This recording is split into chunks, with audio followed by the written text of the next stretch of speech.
Rugby Conegliano è un'associazione che quest'anno fa i 50 anni. Il 28 settembre abbiamo la festa per commemorare i nostri 50 anni.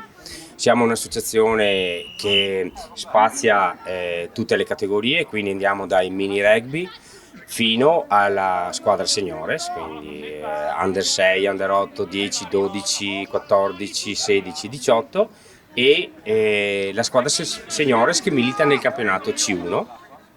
Quest'anno, proprio ieri, abbiamo vinto la Coppa CRV, che è praticamente una coppa, un torneo al quale partecipano le prime classificate dei due gironi, quindi noi siamo arrivati primi sul nostro girone, l'Alto Vicentino è arrivato primo nel proprio girone e abbiamo fatto il finale in campo neutro a Feltre proprio ieri e i nostri ragazzi hanno fatto una partita sensazionale, perché veramente si sono comportati veramente da squadra e ci hanno messo il cuore, veramente. Beh, il rugby sinceramente è già diversi anni che lavora in questo campo, c'è un ufficio proprio della federazione e del comitato Veneto che segue proprio, che dà una mano alle società per inserire i bambini diversamente abili all'interno dell'attività rugbistica.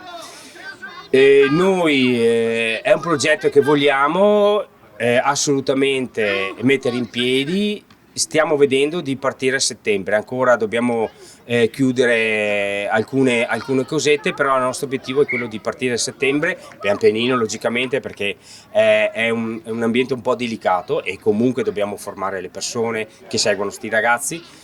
Però io ho partecipato a diverse manifestazioni di rugby inclusivo ed è bellissimo a parte per i ragazzi diversamente abili, ma fa bene a tutti, fa bene a tutti, fa bene a noi, fa bene ai genitori, fa bene a tutti quanti.